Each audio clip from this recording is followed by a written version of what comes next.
Good evening, everyone. Thank you so much for joining the webinar today on digital transformation. My name is Likun Rath, and I work as a market intelligence analyst at CSM Technologies. Digital transformation is of essence in today's world, and the COVID-19 pandemic has surely made businesses, enterprises to put their digital foot first. Without further ado, I would like to open the stage for Neha Arora, Delivery Manager and our knowledge source for digital transformation at CSM Technologies. And I would just like to add one more point also. After the session, the floor will be open for the questions. So I would like to request all of you to mute yourself throughout the session and keep the questions for the later part. I'll also be sharing a feedback form at the end, and it would be great if you could reward. Neha, over to you. So, very good evening to everybody here today. I really thank you from the bottom of my heart for joining this session. I'm hoping that this would be a very interesting deep dive into what digital transformation is. Before I start, I would like to set the expectations for today's session. So, what falls under the yes category? What will you be what will we be interacting about today? So we'll come to know what is DT. So what falls into the gamut of digital transformation and what does not, right? What are the benefits of digital transformation? What is the approach that essentially has to be taken for digital transformation initiatives? What are the various use cases? And how can CSM digital transformation services aid you in taking your company to the next step? What will not be a scope of this presentation is that this is not a session oriented towards technologies. However, we'll be most happy to take you up on a different forum if you want a technological deep dive, specifically in terms of emerging technologies. And details on implementation of the technologies and technology stacks will not be a part of today's session. So, having set the expectations, let me quickly jump into the material that I've been wanting to present with you quite eagerly today. So, what are the pickings of the day? It's very important that first we understand in its correctness and its depth the definition, the very definition of what digital transformation is, because this is a buzzword and a lot of people don't know what exactly it is. And there is a lot of misconception around this word. So getting the definition clear is going to be a primary agenda. After that, we are going to talk about why should your organization undertake digital transformation. You already have automation in place, you may have a lot of systems in place, you may have SAP, you may have bespoke applications, so you may also have mobile applications. So why, what's this new thing? Why do you need digital transformation? Then we're talking about how digital transformation is really done, what is the approach and methodology. And meanwhile, we'll also map it to the services that CSM provides as far as the digital transformation framework is concerned. After that, again, it will be very important to know that what are the various technologies and trends which are really influencing digital transformation, or they are very high in their adaptation when we talk about digital transformation. Then we'll be talking about certain enablers, what helps digital transformation to go forward. How do you do it right? What are the various pitfalls that you should avoid? We are also going to talk about various concerns around digital transformation, especially pertaining to, employment loss, etc. Then we are going to get into what are the various use cases across different sectors, be it mining, be it tourism, be it agriculture, and that's where I would like to start off with what is digital transformation. So like I said, why do we need digital transformation? What's really changed all of a sudden? So what's changed is that you all know that it started with the industrial revolution, and the first part of it was industry 1.0, which was just basically based on mechanization, steam and water power. Then came in industry 2.0, wherein electricity, people and manual processes started taking the industry forward. Now we are focusing, a couple of years back, I would think about 5 years or 6 years ago, Industry 3.0 existed, which was about IT systems and machine automation. So a lot of people here are still living in that area, which was Industry 3.0. However, since the past 5 years, a new trend has evolved, which is Industry 4.0. And Industry 4.0 is an industry which is, highly relying on connectivity, on 5G, on IoT devices, on artificial intelligence, on machine learning, on cyber physical environments. And if any of these terms sound like jargon to you and don't make sense, I will be getting into what they mean and how they help. So now, why is it that Industry 4.0 is able to leverage so many new technologies? These new technologies basically need a lot of big computing power, and by big computing power, obviously that means it needs a lot of servers, it needs a lot of processing power, and now there is a great reduction in the compute cost and the cost of key business influencing technology, and that has become a game changer. I'll just give you an example. So the first, servers or the mainframes which were used to send the first space, our first exodus to the moon. Currently, the compute power of your smartphone is greater than that. So I'm sure you understand where I'm coming from. Now, all these scenarios have changed, which have propelled the digital transformation. What does it mean? Now, this is where I'm going to focus a little bit. So, it's about using IT, kindly mark, as a growth enabler, right? So, it's not just about using IT and automation systems, it's about using IT as a growth enabler with defined KPIs. KPIs stand for key performance indicators, by leveraging emerging technologies such as AI, ML, blockchain, RPA, IoT, etc., to bring about true proof of value to an organization. So, let me break this down for you. So, first, we've mentioned IT as a growth enabler. So, it's very obvious that you're not just using IT to automate your processes and bring about a certain level of efficiency by, bringing manual processes online. Here, the objective is that it should lead to growth. Now, when you're talking about growth, you have to have a metric to be able to measure it. And the way you do that is through KPIs, right? You define KPIs that I want to reduce my cost by so and so, I want to increase my productivity by so and so, I want to increase my profitability by so and so. So, what IT systems can I put in place to influence these KPIs in a positive manner, right?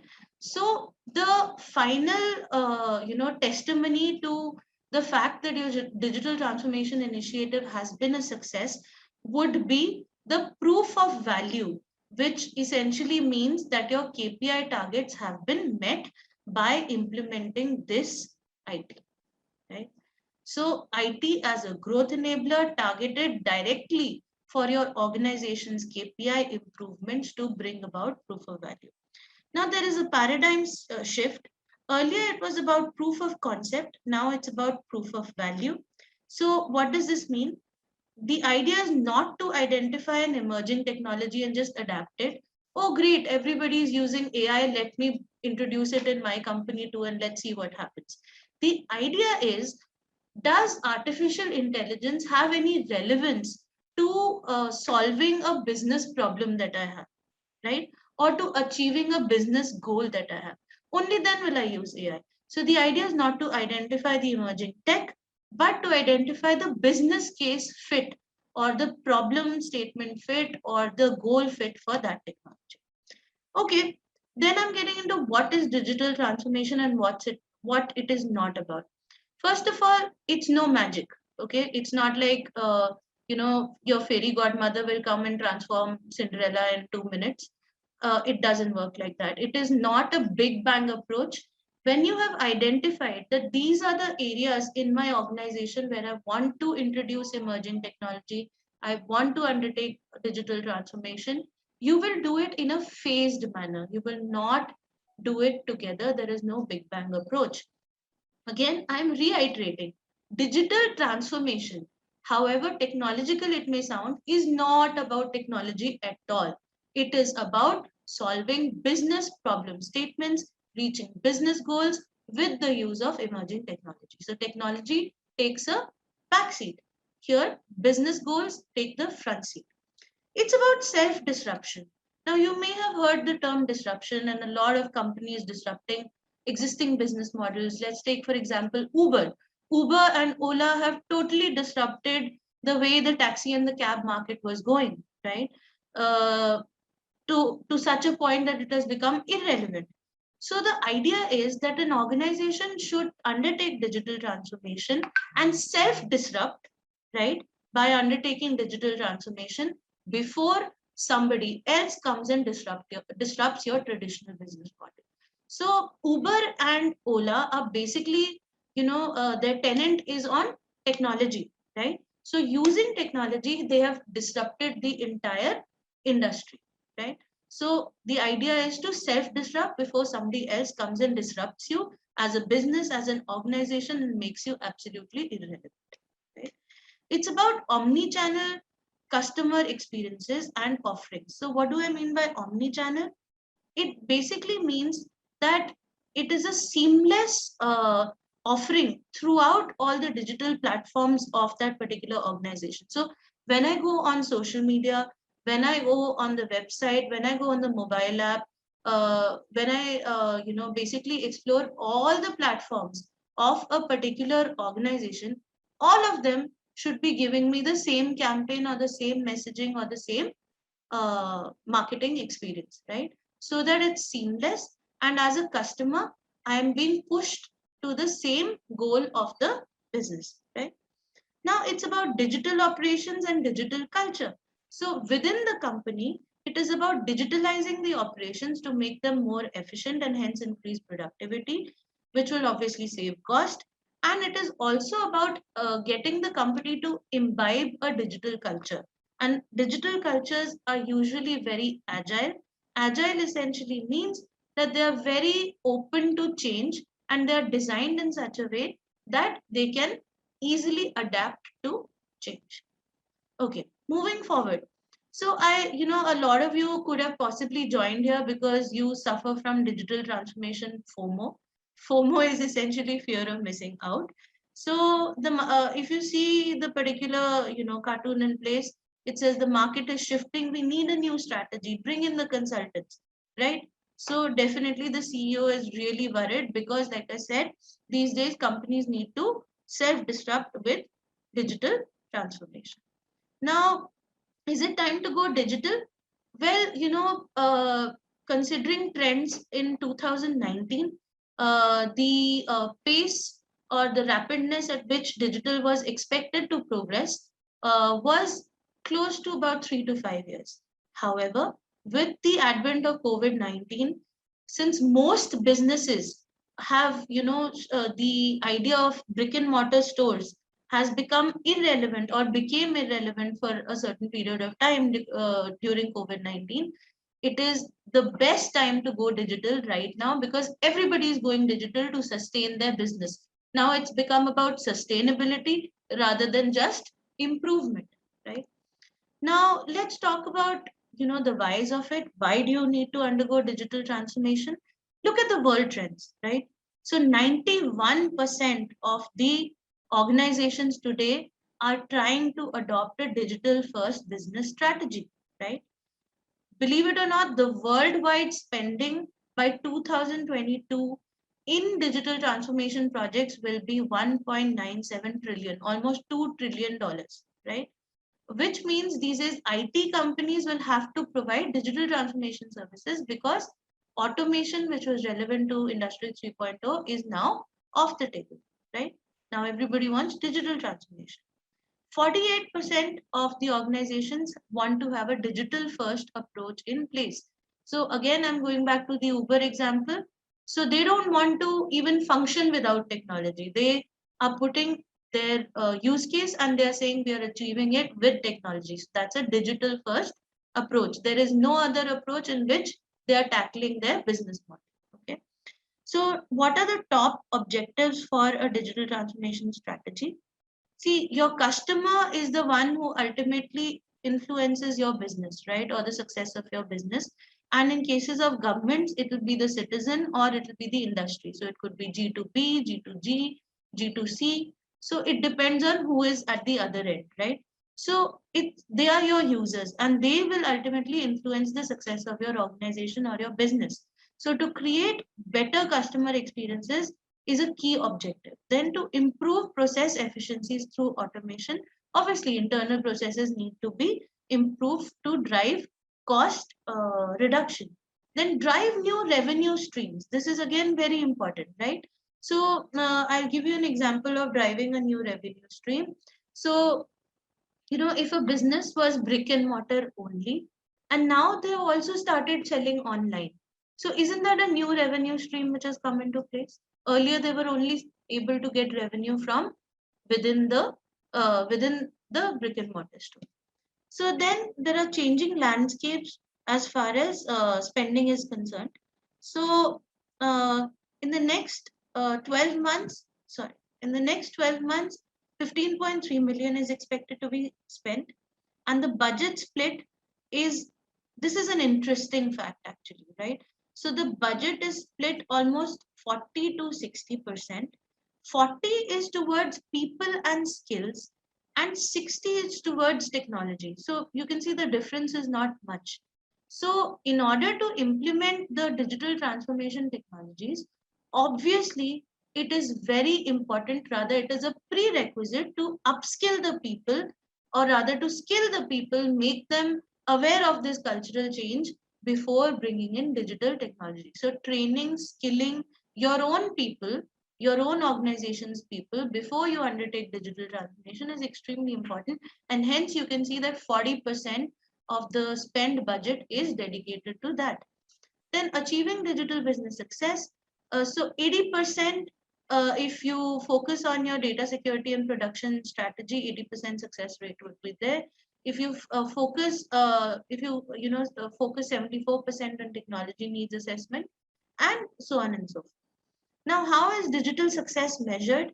If you've created extremely good customer experience and people are coming back to your portal, you can easily kind of judge by all the analytics whether your users are coming back. They're interacting very often with your digital platform.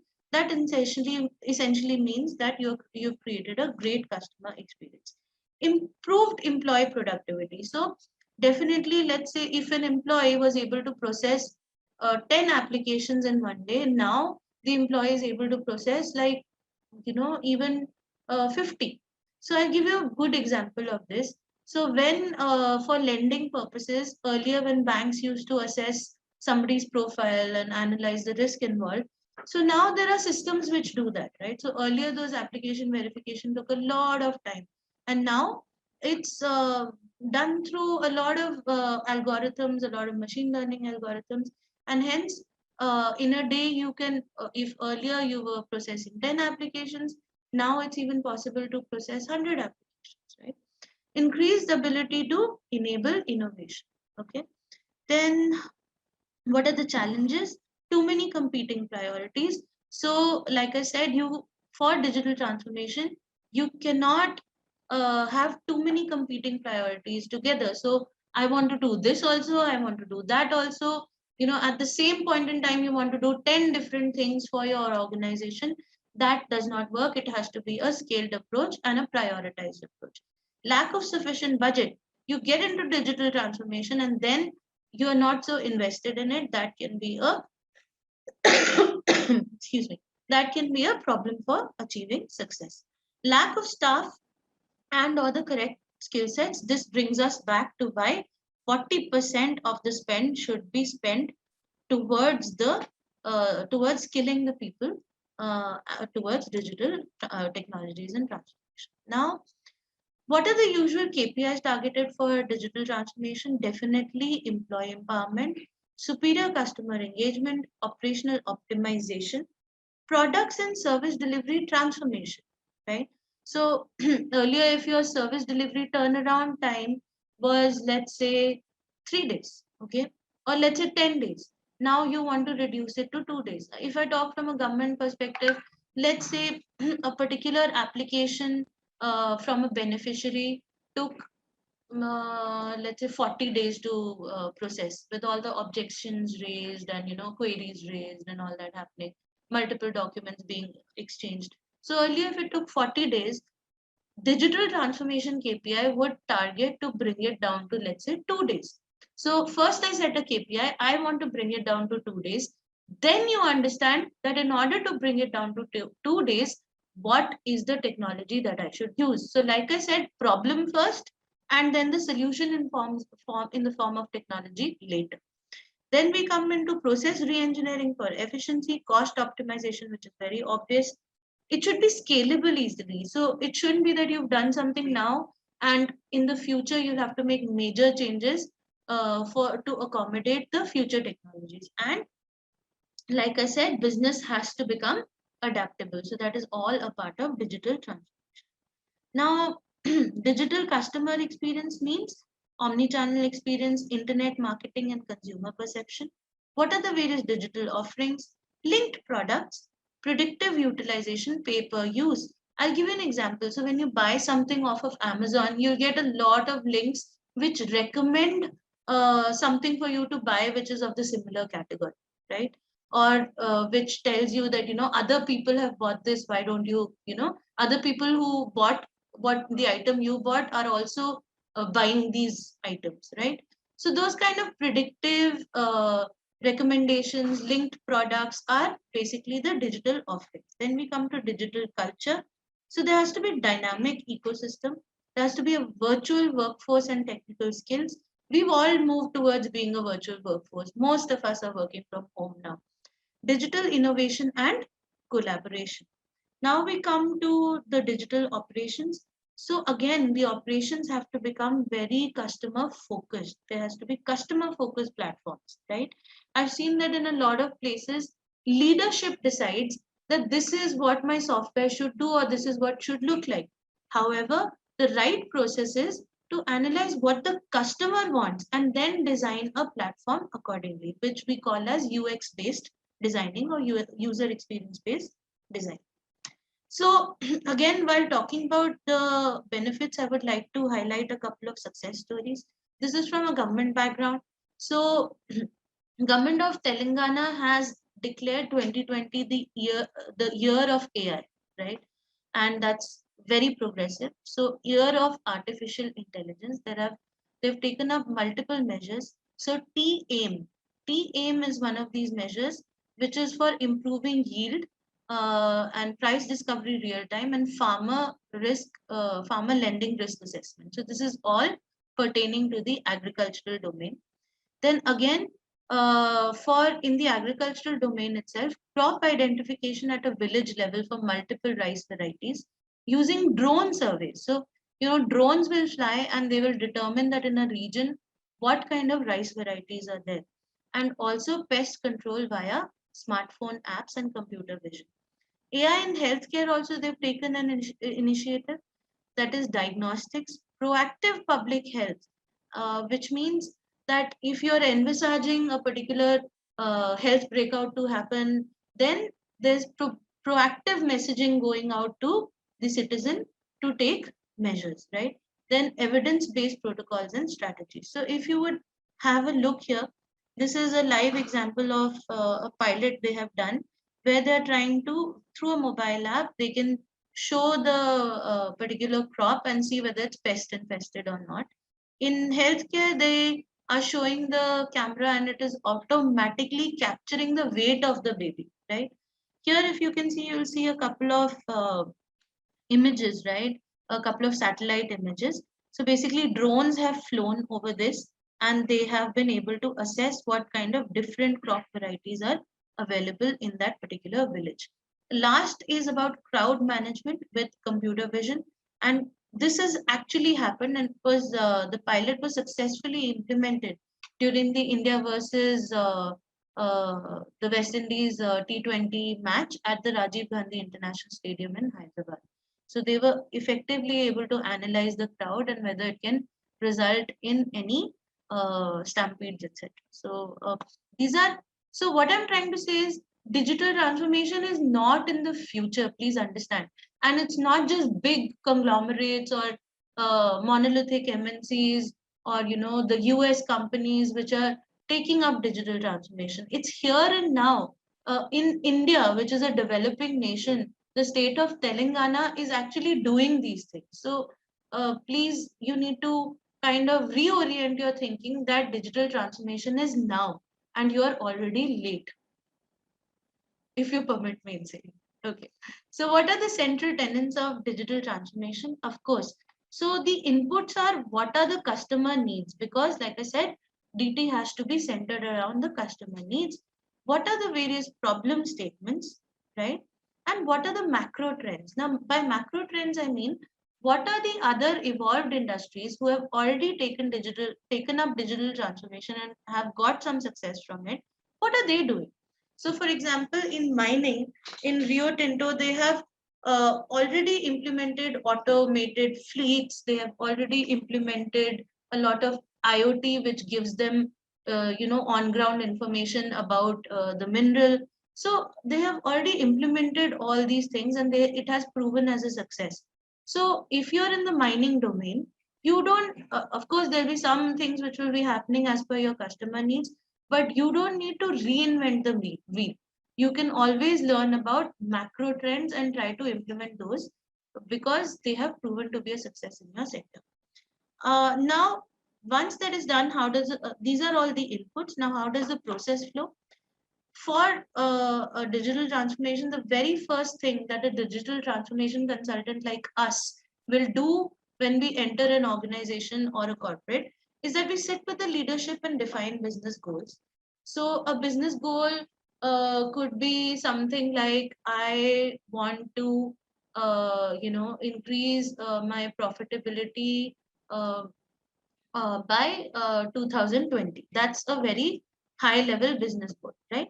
Derive business objectives from those goals, then derive KPIs from those objectives, okay? And then explore how to meet those KPIs. How can I achieve these targets? Then find the technological fitment that will enable you to meet those targets. Very simple, very logical, very simple. Now, then after you have done all this, you will arrive at a digital roadmap as to how you have to proceed in the future. Pillars and elements of digital transformation strategy. So these are standard pillars of digital transformation strategy, which you have to consider all of them in their totality when you are taking up any digital transformation in your company. So if you do not consider the people, right? That is your own organization's employees, etc. You will not be able to succeed in a digital transformation that you're trying to undertake because it's the people who take the digital transformation forward.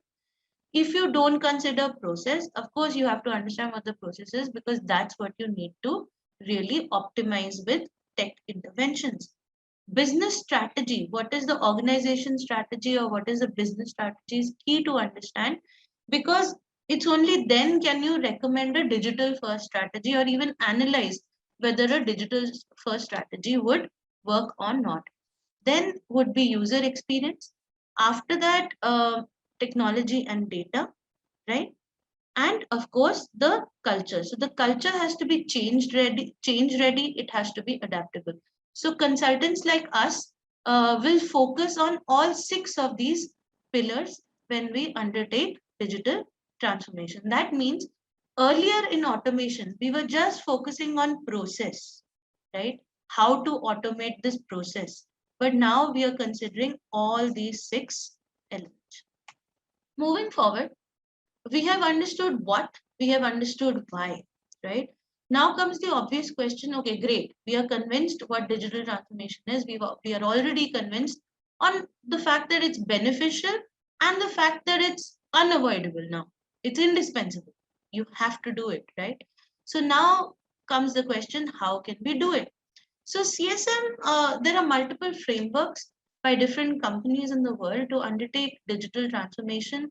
as consultants and implementers for their customers, we have a simple three-step approach. We've simplified it all together to suit the understanding of all our potential customers, be it government or corporate. So the first step is evaluate and envisage. So what you do is you study the feasibility and the gap assessment in terms of all those pillars: people, process, technology, data, user experience. So you understand what are the gaps, what are the problems in all these areas, right? So once you have understood all the problems in all these areas, then of course you define that these problems, these are the targets that I want to set against this. This is how I want to solve them, right? Then you envisage or you envision what the future should look like. And in order to do that, you will obviously need to find a technology fitment. That, okay, if I want to fill this gap and I have this target, what technology can I use in order to fill it? So that is our evaluate and envisage phase. Then we come to the established phase. Here, the idea is to create a digital core before implementing any emerging technology, right? So let me just, give you a brief about what this is. Now, emerging technologies like AI, like ML, like IoT, like blockchain, first of all, cannot be implemented if you have a manual process in, because you need to have a system, because that system will give data. Only then these emerging technologies of this new bracket of digital transformation will be able to have and can work, right? So if you don't have basic automation in place and you're not at the level of industry 3.0, then there is no way that you can graduate directly to industry 4.0. So as consultants or as implementers, first we make sure that at least the automation that is needed is in place, right? So when we say the automation is in place, we ensure that it's modernized also, that you're not working on some very, very old version of some technology. You're not working on an ancient looking system. You're not working on such a system which doesn't have a mobile app, right? So we ensure that your basic automation layer is completely in place. Then comes the evolve stage. So once the foundation is built with the with all the basic automation intervention in place, on top of that, then you bring in the emerging technology to fill this gap that you had decided at this time, the evaluate and envisage time, right? And what do you do after this? See, this is a highly cyclic process, right? And you have to keep adapting as you go. So just doing these three steps will not help. Then you will keep reviewing your objectives and KPIs, that whatever I have done, is it really impacting my targets in a positive way? Am I really being able to achieve my targets? So this is a continuous feedback loop, right?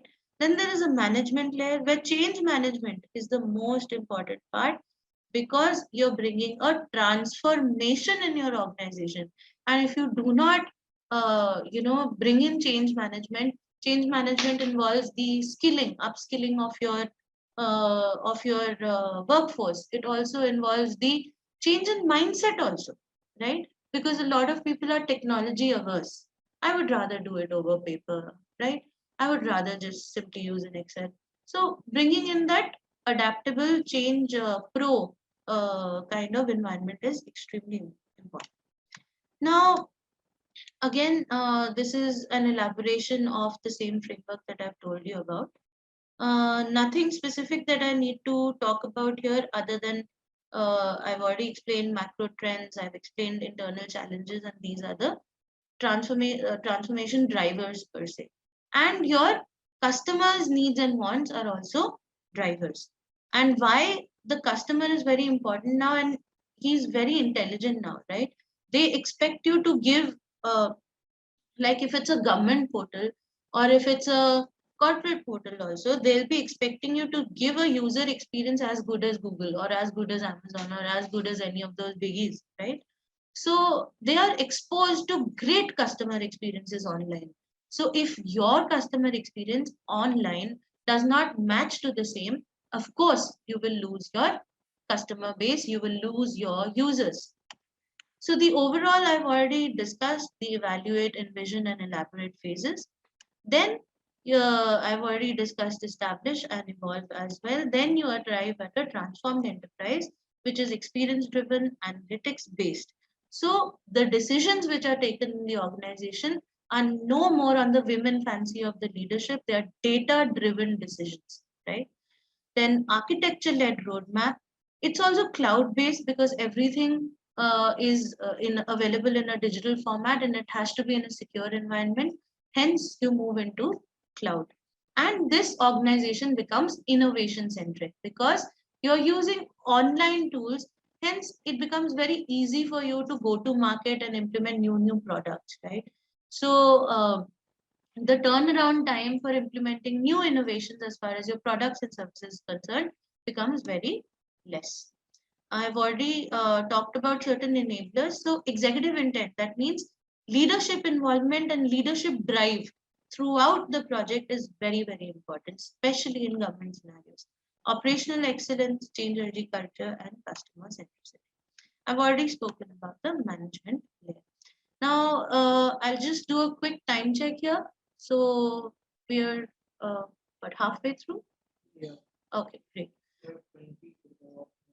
2025. It's okay. So let me move this a little more quickly. So there are certain advisory services and tools and techniques which are a part of CSM's digital transformation framework with respect to every phase that we had talked about. And there's a full service bouquet that we offer.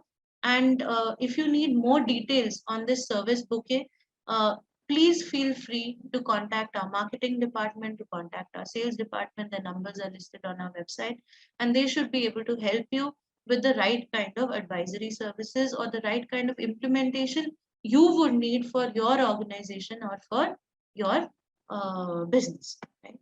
So I'm not going to delve into the details of it for interest of time. However, I am going to talk about a few things on a higher level. That again, like I said, your strategy should always be customer first or user first, because if you backtrack it, if you are if your target is to give the best of services to your customer and you start backtracking it, then automatically everything which is preceding that will improve, right? So the customer obsession index is extremely important. Change management, I already stressed on it, extremely important. Now, there's a team of experts that you will get at CSM to undertake your digital transformation. So it's not just a couple of, bunch of tech guys. Okay. So as you can see, we have a Superman, a Wonder Woman, Batman. They're all different, right? They do all kinds of different things. Aquaman is about oceans. So you get a variety of people in order to undertake digital transformation because it spans across people, process, technology, culture, user experience, everything, and business strategy. So it cannot be done by just techies. Okay. So these are the kind of people who are involved. You have an enterprise data architect, you have a business process expert, you have cloud architects, security officers, solution delivery architects, a user experience expert, data scientists, phygital systems experts. I will talk about what phygital systems are a little later. RPA experts, even financial analysts, and critical hackers who are basically going to think where this digital transformation can go wrong. It also involves a lot of other people. It involves domain experts, people who are highly um, highly conversant in that domain or that sector that you are working in. So this is the team of experts that you will get when you undertake digital transformation with CSM. Okay, so now moving on to another key point, what are the various technologies and trends which which really influence digital transformation? So, like I said, before digital transformation or before the evolve step takes place, you have to establish your basic automation. Basic automation, you must have heard earlier, was done in technologies like Java, .NET, PHP, etc., etc. Now, once your basic automation layer is established, on top of that, these are the technologies and trends which are overtaking. We call them as emerging technologies, and this is what forms the bucket of digital transformation. First is DXPs and UX. DXP stands for digital experience platforms. So digital experience platforms are essentially used in the retail sector. They are also used in a lot of websites. And have you seen, I'll talk about personalization. Have you felt that when you go to a website, you were just talking about this or you just browsed for this the other day, and the website has given you exactly what you were looking for instantly, right? And you get this eerie feeling. How the hell did it know? Is it listening to what I'm saying? So you get those kind of feelings. That's no magic. That's no, data privacy issue. That is actually the digital experience platform, which is using its analytics and its personalization to accommodate your personality, your user requirements to the fullest, using the best of AI and machine learning working at the background. So your entire user persona tends to get mapped without really revealing who you are, right? Because if you browse a website as a guest user or an anonymous user, it is still able to give you personalized results, right? So those are digital experience platforms. As CSM, we work on Adobe Experience Manager. We also work on Sitecore, Liferay, and they all come in the Gartner Magic Quadrant for being the best digital experience platforms uh, available in the world. Then there are geospatial technology. So geospatial, as the name suggests, it's about having a lot of layers built on top of your digital maps. So if you have a digital map of a city, then you build a layer on top, let's say about where all my water pipes are, right? Then you build another digital layer on top for that particular map, where are all my public amenities? Then you build another digital layer, where are all my hospitals, etc. Then you get into robots and drone based intervention. I've already talked about that. Blockchain is another interesting topic which we keep hearing about. I will explain it in my next slide with a little more detail. Robotic process automation. Now, when I say robotic process automation, in your head you're probably getting the picture of a metallic robot or with arms which is going like this, but that's not what robotic process automation is. This is a software robot, software based robot. It's not a hardware metal bolts and nuts robot. It's a software robot. Why do you use software robots? Why do you use robots at all, right?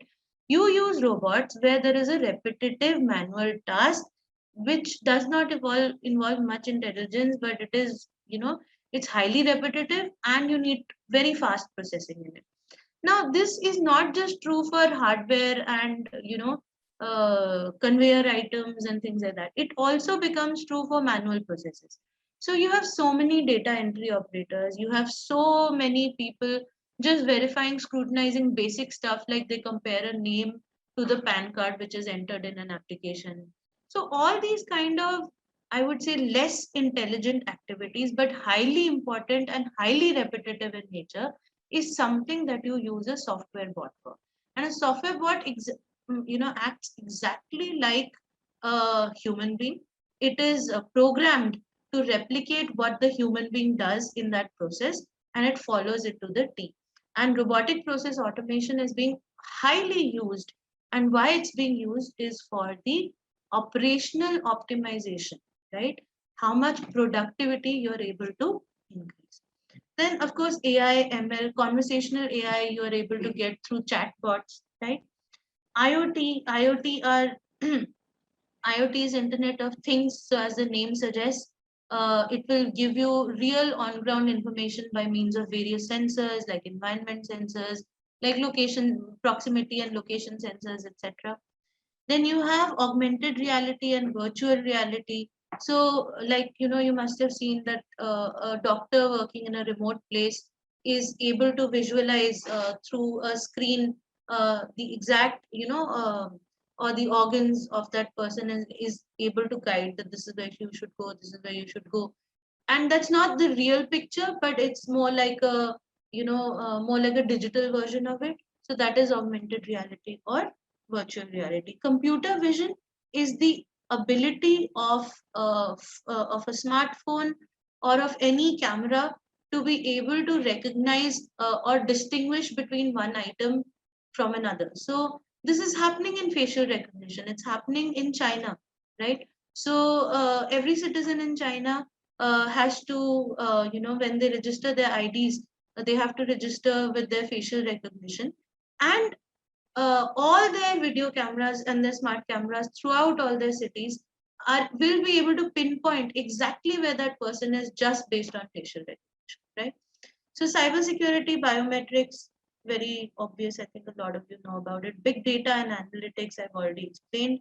Analytics are extremely important, and data is extremely important because what else do you work off of? You need data, right?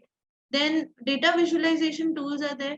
So to be able to represent this massive data in very simple terms, in very simple graphs, which are understandable even by a 10-year-old, is the beauty or the elegance of data visualization tool. 5G and edge computing. So what 5G and edge computing helps you do is that because the network 5G has such a large bandwidth, it can process a lot of things with a lot less latency. So earlier, if there was at least a some seconds gap between your request, right, what you sent from your phone to process that, there was at least a millisecond gap. But now when you're talking about, let's say, automated cars, right, fully automated cars, what they need is, you are driving on the road, it needs to see it needs to see a buffalo on the way, and it needs to tell you, hey buddy, there's a buffalo on the way, you need to stamp on your brakes. Now imagine if there's a, even if there's a 3-second latency in that, right? And buffaloes in our country, they'll come anywhere and everywhere. They don't have a traffic sense. So, so what I was trying to say is that you need immediate information and immediate decisions in this case. So 5G helps you to 5G and edge computing, when they work together, they help you to reduce that latency or that difference in time, and gives you completely instant results or data or decisions that you need. I hope I've been able to explain these concepts. Now, going forward, there are a lot of applications of AI, blockchain, and big analytics. I want to talk about this separately also. So, like I mentioned, artificial intelligence is used in online shopping and the recommendation systems that you see with online shopping.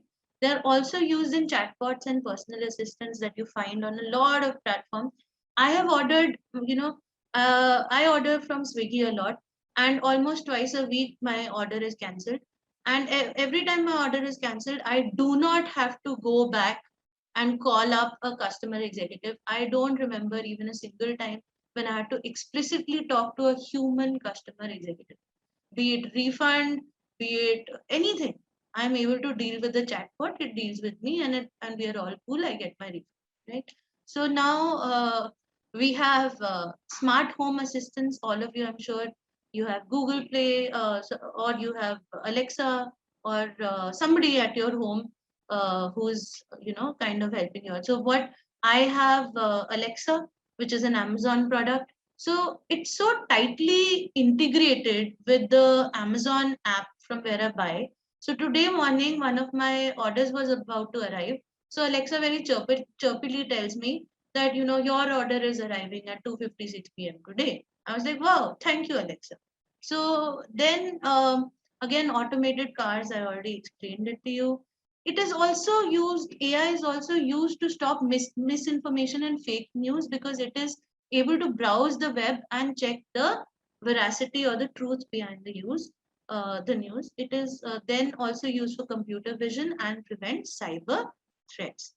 Applications of blockchain. Now, blockchain is nothing but a ledger, right?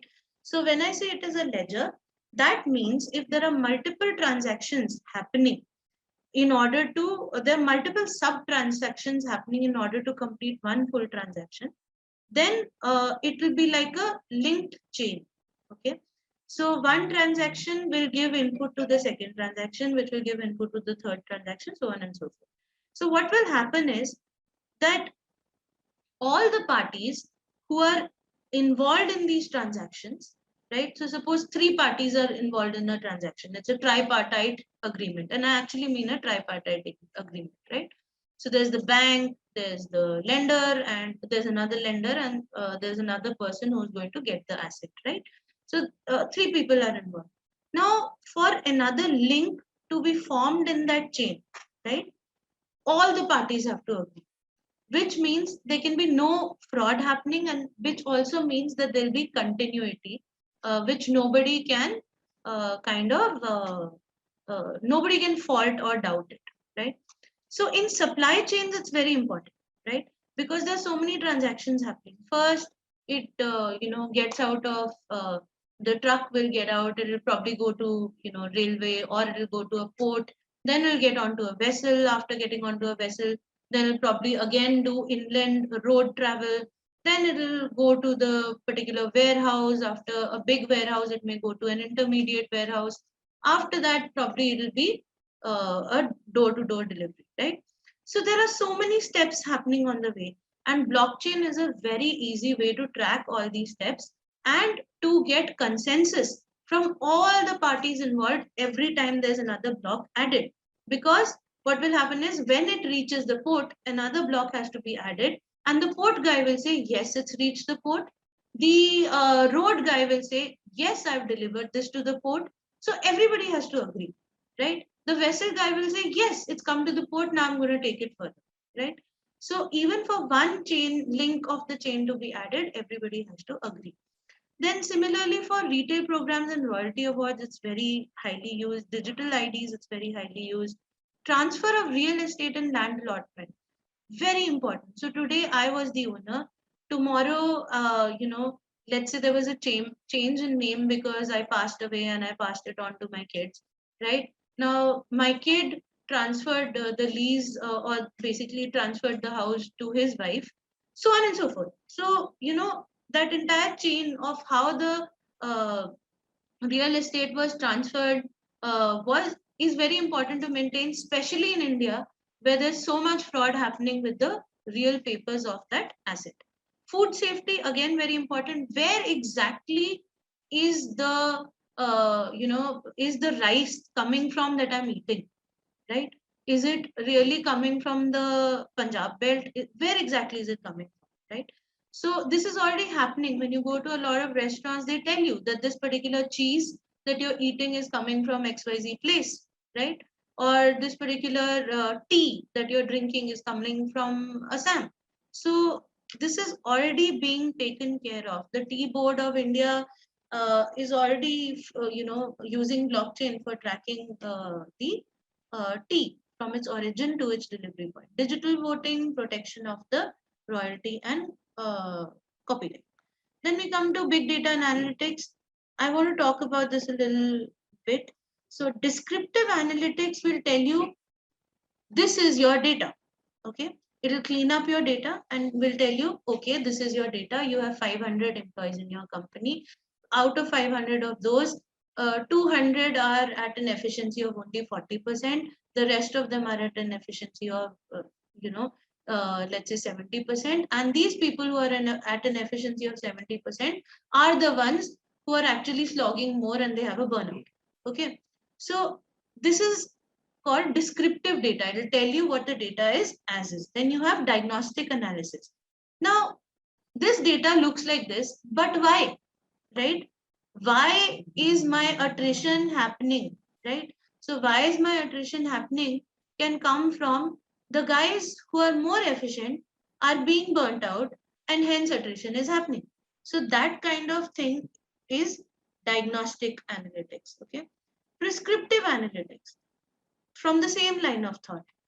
Prescriptive analytics says if you continue in the same trend, right?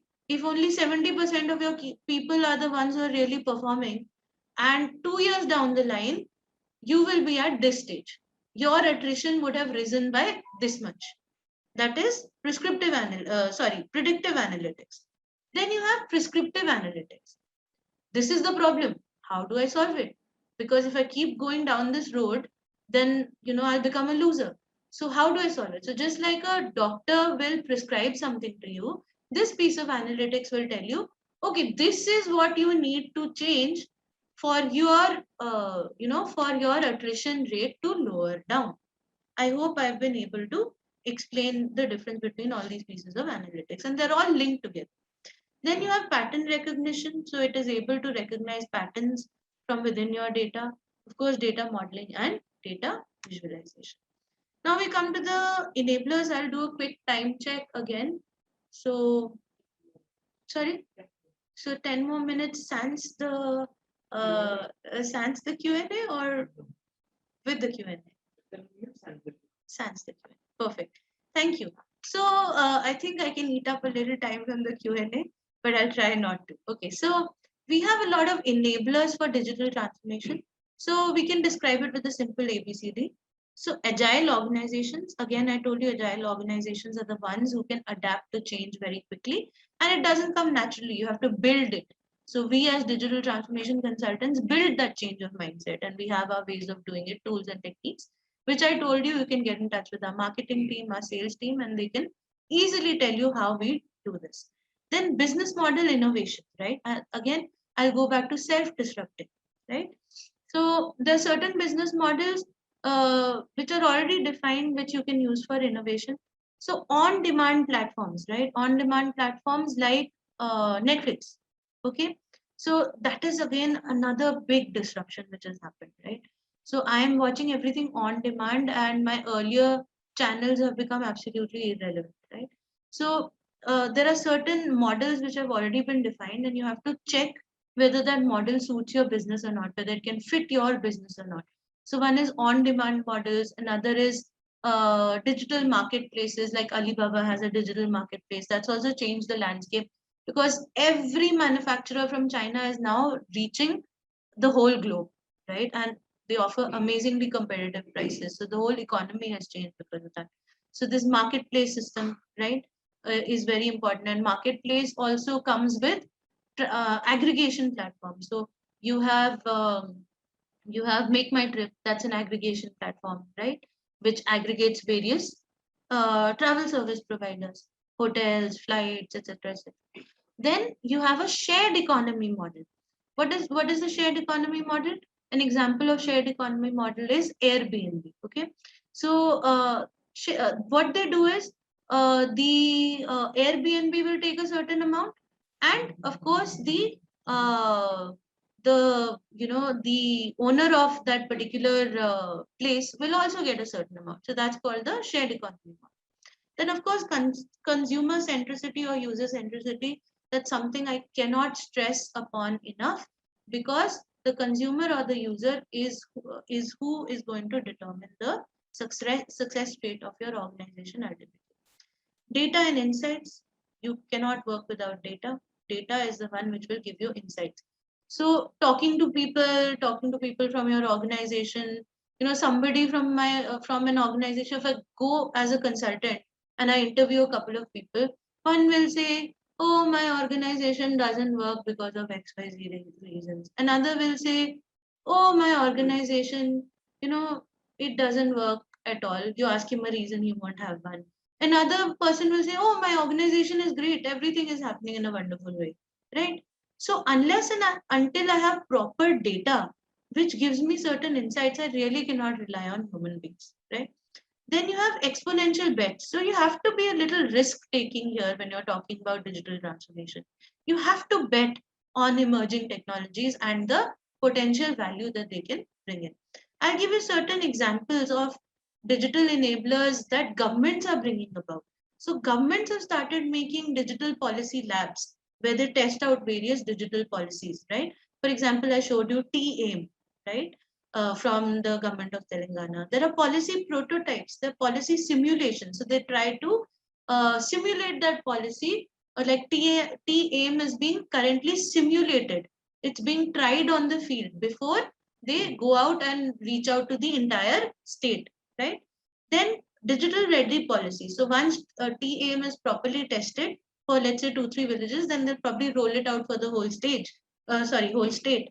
And then the policy becomes digital ready, and user-centric policies. So there could be user-centric policies. So for example, grievance redressal management systems is something that every state worth its salt who has online systems will have, right? So if you automate, if you bring in artificial intelligence in grievance management systems, and they can even predict where the next grievance may arise from, right, based on the pattern or the trend, and they can service grievances more quickly. So those are examples of user-centric policies. Now we come to, what are the pitfalls and how to do it right. So first of all, we'll talk about the positives. How to do it right. So like I said, digital business strategy involves digital business. I would like to first of all cite the source here. These following infographics are from Gartner. So the the digital business strategy comprises of two parts: digital business optimization and digital business transformation. So it's not just about, okay, let me use a technology. I have a problem. Let me use an emerging tech, solve it, right? First and foremost, you have to optimize your process. If your process itself has so many redundant steps, right? So then what is the point? So there are a lot of processes that we undertake which are absolutely redundant, even in your day-to-day life. Suppose there's a 6-step process, then maybe your husband or your wife comes around and tells you, अरे ये 6 step में नहीं होगा, ये तो तुम 3 step में ऐसे ऐसे कर लो ना, right? So I'm sorry if I used a little bit of Hindi, but hoping most of my audience here is Indian, but I'm sorry for the international audience who have joined in. So what I was trying to say is that there's always a more efficient way of doing something. So first you have to focus on bringing in efficiency within the process that you have defined. So redefine the process without technology first to make it more efficient, and then bring in digital transformation. Now, if you see these days in 21-22, the top priorities for any CEO of any company, or for that matter, any leadership, even in governments, is technology related is 36%. That's so high. And it's got a 20% really increase. Why? Because everything, because of COVID, brick and mortar has stopped existing, but business has to go on. And because business has to go on, everything has to become online, right? So technology focus has increased. Now, let's move forward. I will not get into the 6-step approach too much because we've talked about the approach quite a bit.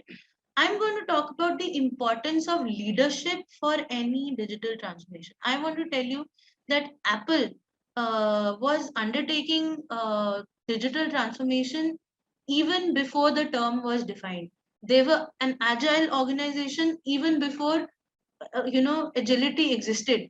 So and that was all because of the great leadership that they had under Steve Jobs. So it was his magic, right? He was in the company, then he left it, then he came back again, and now he's changed the entire landscape. So much so, if you see a picture of this is actually a very these are two very iconic pictures where there were full articles. They said the White House has shifted from using the BlackBerry to using the iPhone. And this is one picture where once President Obama left his BlackBerry back, and he came back from the helicopter to fetch it from the White House. So from these days, within President Obama's term, to going to an Apple phone, if you can see the logo here, is something which is a testament to the importance of leadership for driving digital transformation. Okay, now let's talk about what can go wrong and how does it go wrong.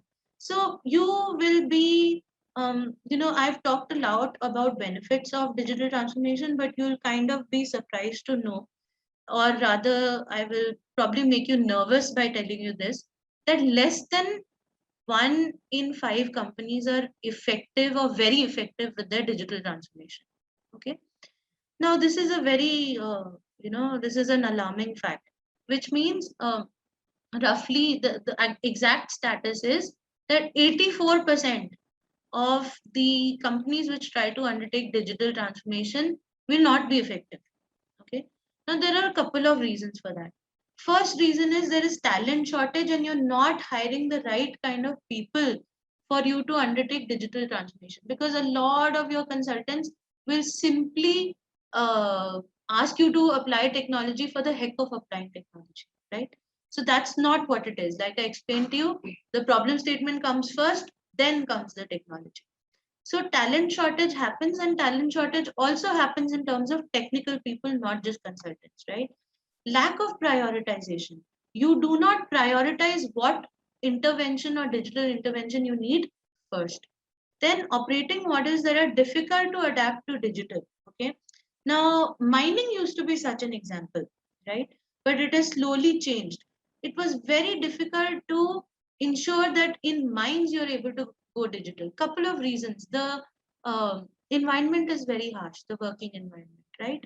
Then there is barely any network availability usually. So how will you run a mobile app, or how will you run any kind of web app? But now this scenario has changed. There are there are networks which are specifically designed for WAN networks, which are specifically designed to go high range. So like LoRaWAN, etc. So these kind of things are bringing about change. So there are still a couple of industries which are difficult to adapt to digital, attempting a one and done transformation rather than an iterative process. So this essentially means that, okay, I implemented one thing, I'm very happy with it. Now I will not go forward, I will not review the effect of it, one and done, right? Lack of focus, leadership attention from, if you are a consultant, then your client's leadership attention is highly important in the last minute of your digital transformation journey. And if you are from the organization, uh, who can be a potential client for CSM, then I would request you that your leadership team has to be always involved, and in fact drive the digital transformation with us. Insufficient funding. There are big dreams, but there are no funds. And this is one huge reason, one of the biggest reasons for digital transformation to fail. Lack of clear accountability and ownership, and not focusing on the threats and emerging risks like cyber physical risk, traditional cybersecurity, and data protection. So, okay.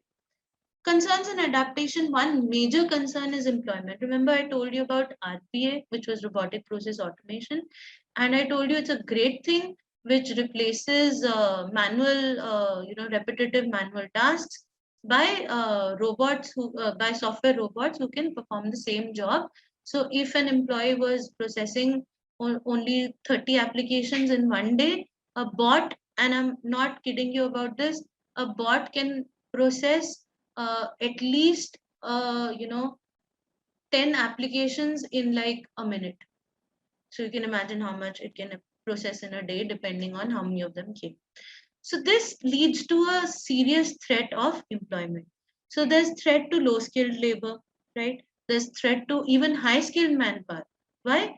Because people like lawyers, people like doctors, even their AI and ML is seeping in, right? Even even banking executives, artificial intelligence is seeping in. So what those guys were doing in terms of predicting, in terms of course correction, now software algorithms are doing it. So even they are at a risk. So now how can we adapt, right? And what are the measures?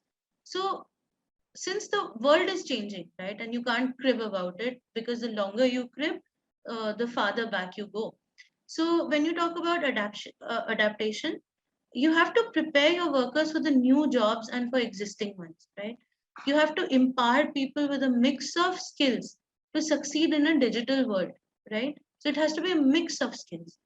Get ready for a massive training challenge. So everybody will have to be trained. Improve social protection to ensure no one is left behind. So for developed nations, you must have heard about Canada, etc. There's a lot of money which goes into the social security of every individual, so that even if they lose their job, especially the older low skilled labor, the younger low skilled labor will still adapt, but the older low skilled labor will be very difficult for them. So social protection is extremely important. Address concerns around emerging forms of work. So if they have a saying that you hide all your problems or under a carpet, right? So if you keep hiding everything under the carpet and you keep dusting it under the carpet and you don't acknowledge it, then the problem will remain and will get bigger.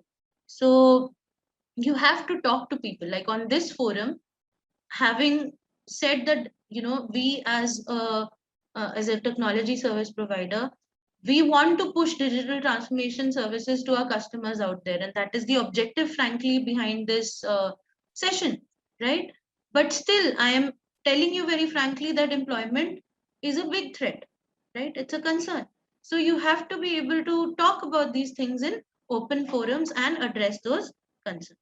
Now, I've already talked about the possible, adaptation and the measures are mostly same. It's about reskilling, upskilling, and lifelong learning, etc. Now, coming to a certain set of use cases and themes and sectors. So I'll be covering tourism, agri-tech, mining and minerals, logistics and supply chain, healthcare, utilities, right? Electric. I'll do a time check again. So where am I at? 5 minutes over. Okay, so just give me another 5 minutes. I'll quickly wrap this up. So tourism as a use case, I already told you about digital experience platforms. Digital experience platforms, they will help you plan custom trips. They will have recommender systems which are amazing. They'll make you feel like they know you better than your mother. Okay. Then targeting and personalization will be there based on traveler profiles. So for example, I am browsing their website and I seem like a spiritual browse a spiritual traveler who's only visiting temple related pages on the website. So the next time I go to another page, it'll throw up another temple at me. Okay. So that's how traveler profiles are determined. If I'm a backpacker and I'm going to a travel profile, so I looked up some place like in the hills like Manali. I looked up another adventurous place. So it'll start throwing up all these adventurous places at me which backpackers did. So seamless and omni-channel experiences I've already talked about, that across digital channels you will get the same feel. Now, enabling travel ecosystems. So this basically talks about travel aggregation platforms. So I'll give you an example. One of our clients was Odisha Tourism. What we have done is we've created a travel aggregation platform in which all the local tourism service providers. So who are the local tourism service providers? Your guides, your travel agents, your homestay owners, etc. So all of these people have been given a platform to come and register and add their products and showcase them on our website. So that way, what we are doing is we are creating a platform for these travel service providers, and they are able to, they are able to get an exposure or an outreach to a global audience, because they themselves, as probably small players, would not have been able to invest in a digital platform. And here, the government is investing so much with, and it has a worldwide reach. So that's why we came up with the travel aggregation platform. Crowdsourcing platforms are there. So real life experiences of people are pulled up, right? There are blogs which are pulled up. You must have gone through Tripoto, which pulls up a lot of blogs that are posted by travelers, or blogs which are posted by travelers. It doesn't give you a corporate nice picture of that place. It gives you the real real look and feel and the real experience of a particular place. Affiliate travel platform. So affiliate travel platform basically is about partnerships between travel agents in one place and travel agents or tourism service providers in another geography, right? So they help each other in terms of those people will drive business here and these people will drive business there. So for example, in a European country, let's say in Italy, somebody wants to visit Odisha, then an Odisha based travel agent would have contacted through our platform his affiliate travel partner in Italy, and they'll make a group and send it here. So for facilitating this entire affiliate travel program, we have created a platform, right? Then you have ROI calculations. So whatever I'm investing in digital, is it actually giving me return on investment or not? So that's something that is done uh, as a part of the digital transformation. Virtual reality and augmented tourism.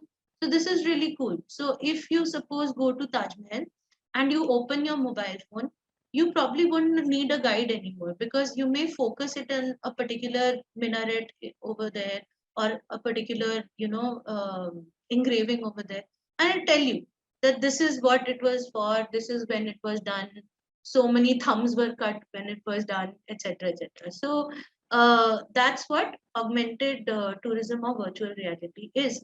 So when you focus it on a real physical environment, the cyber physical environment comes into play, and on your phone it will show you what all, all the information related to that particular place. And this has many uses. This is not just useful in tourism, this has many other uses if you apply this use case. Agri-tech. So drones are used for pest control. Drones, then you have sensors, various sensors are put, environmental sensors are put, temperature sensors are put. Sensors are also put to judge the soil quality, what is happening with the soil. So, and these are all, when I say sensors, I mean IoT, and this is all linked back to your application. All these IoT sensors keep pushing information back into your application. I have already talked about agri-tech in brief. Now I'll get to digital initiatives in mining and metals. So autonomous operating robots, right? Connected workers. So on ground, all the workers should have a mobile app so that all operations are connected. Then remote operation center, right? From where the all the mining operations can be handled and monitored remotely. IoT obviously is very important. Asset cybersecurity. So there are multiple assets in a mine, right from the fleet to the blenders, to the crushers, to the processing plants, everything, right? All of that is an asset.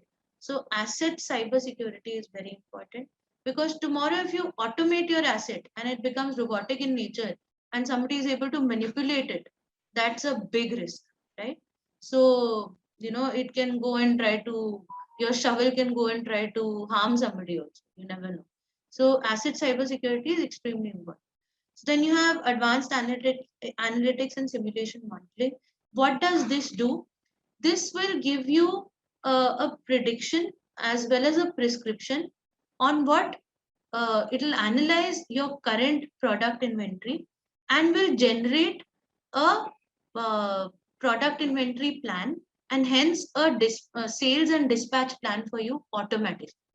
So that human intelligence which was required, it is kind of reduced now because of these cognitive abilities of analytics and simulation. Okay, so I think there's another concept that I want to cover is digital twins, right? Digital twins is basically the online simulation of of a real on ground mine. So the mine has its real time, its real time nature.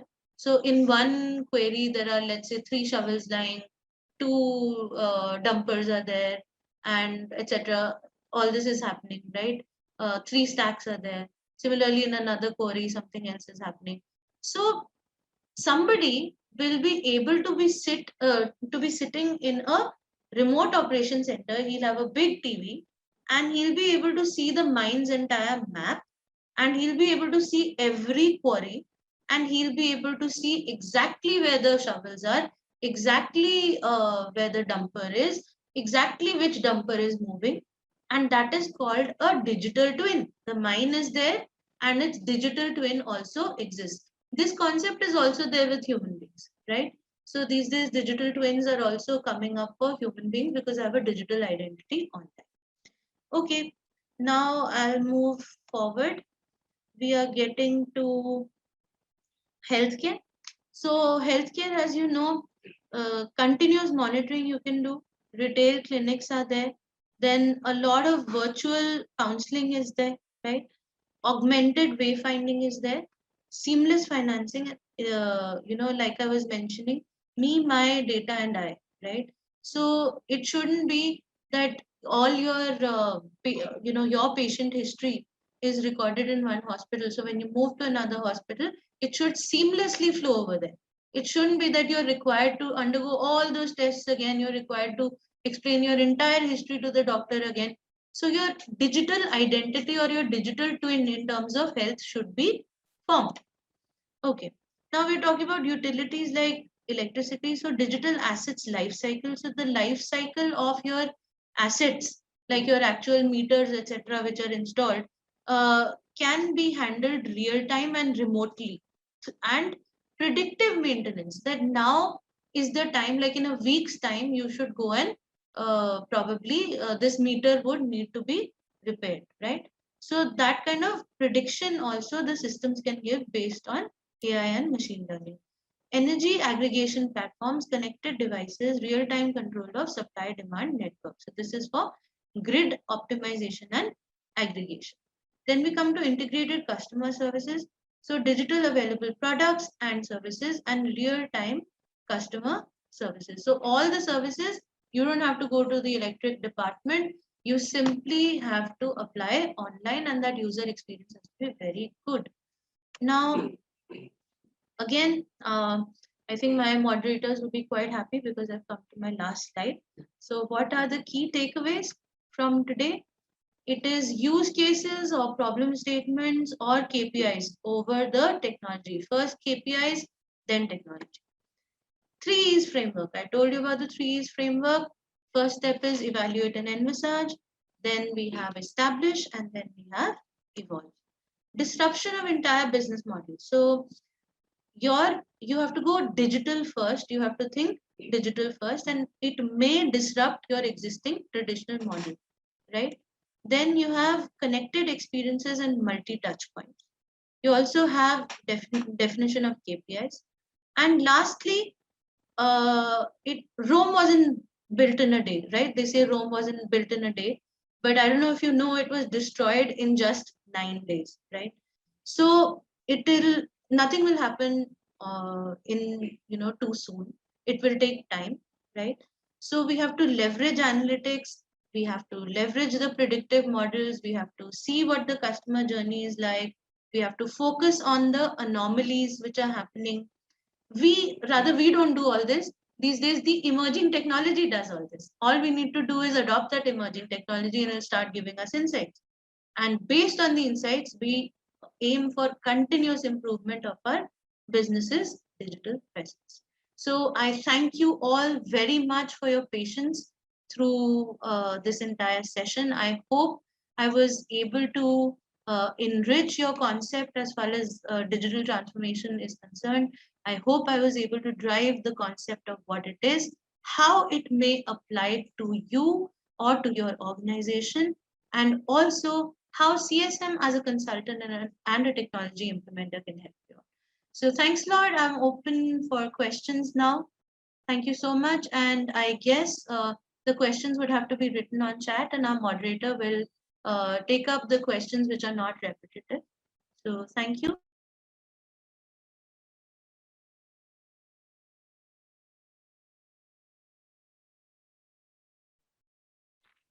Thank you so much, Neha, for the informative session. Uh, so we have a question from Mr. Rakesh Kumar. So he mentions some of the OEMs are market leaders, so organization needs to deploy heavy investments in crores to implement. So is there any open source platforms or software to implement in Indian government organization? Sure, that's a great question. So actually, when you go back to our approach, when you are in the envisage phase or when you are in the established phase also, sir, so what you usually do is you take a decision, and we call it the build, buy, or outsource decision, right? So what do I mean by build, buy, or outsource? So the very first thing is that you always try to build or you try to develop what you need on your own. Okay, because like you said, OEM service providers, they are extremely expensive. Even if it's managed services, that's also extremely expensive. So that's why we come to a build, buy, or outsource decision, right? Of course, buy is when there is a product already in place and it is doing very well in the market. It's a market leader and you buy it. But then again, like you said, it depends on your budget. So in today's world, sir, let me assure you, most of what the OEM provides, there are open source alternatives to it, most of them, right? And almost all of them. I'll give you an example, like you have SAP, right, which is an ERP system which all of us have heard about, extremely expensive. Again, I'm not trying to push one brand over another, but just trying to put some context to your question. So SAP has an open source alternative in Odoo. Odoo is another ERP platform. So almost everything has a open source alternative, but anyway, your first priority is to build it on your own, right? That is, you employ people like us and get it built. So build, buy, and if you can't do either, then you outsource the piece, right? So I hope I've been able to answer what you were seeking. You can reply with a yes in the chat box. Thank you, Neha, for answering that question. Yes, we will be sharing the webinar video soon with you guys. And do we have any other questions, or we can wind up the session?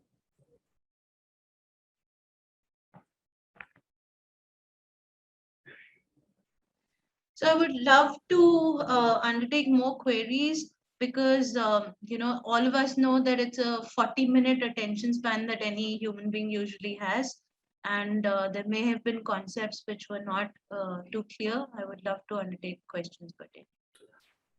Neha, also, if you could elaborate a little on cybersecurity. So, how to cope up on AI and blockchain, and cybersecurity is also, another concern on all of this. Right. So, cyber security in terms of threats from AI and ML, there are already many interventions taking place which are quite standard. If you go look up the internet, you'll be able to find out about that. But I would rather talk about a very new concept which has come up, which is recently being discussed and not being discussed by too many people.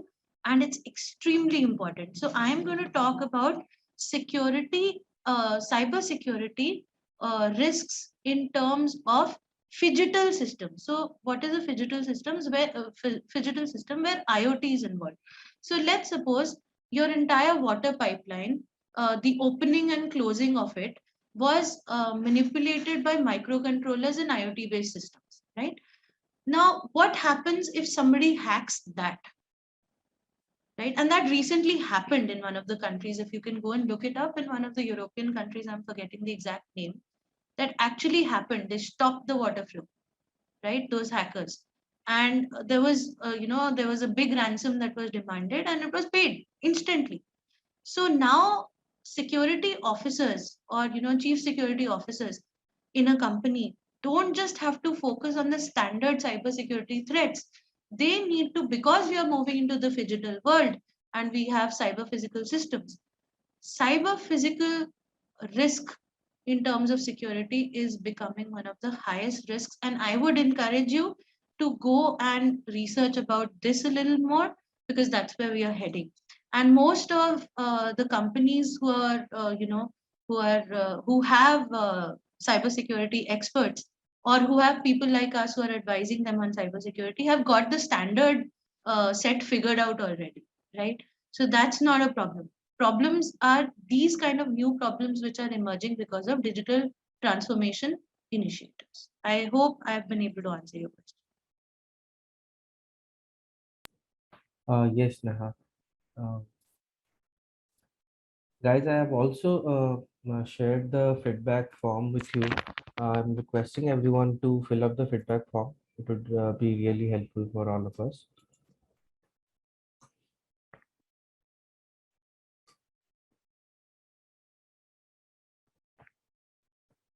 What time is it? We can wind up.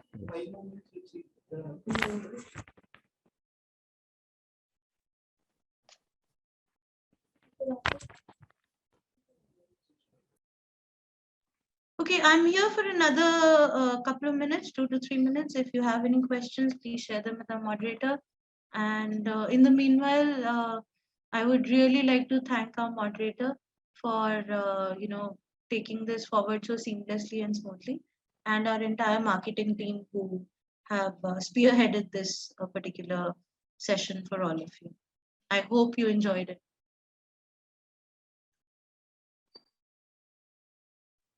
And also, I would recommend that if you are to get in touch with our marketing team, there are a couple of key people that are already listed on our website. Please feel free to get in touch with them for more information on how CSM can help you undertake digital transformation. Thank you so much, everyone, for joining the session.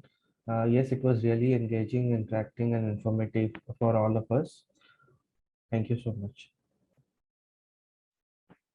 Thank you, guys. Hope to talk to you soon.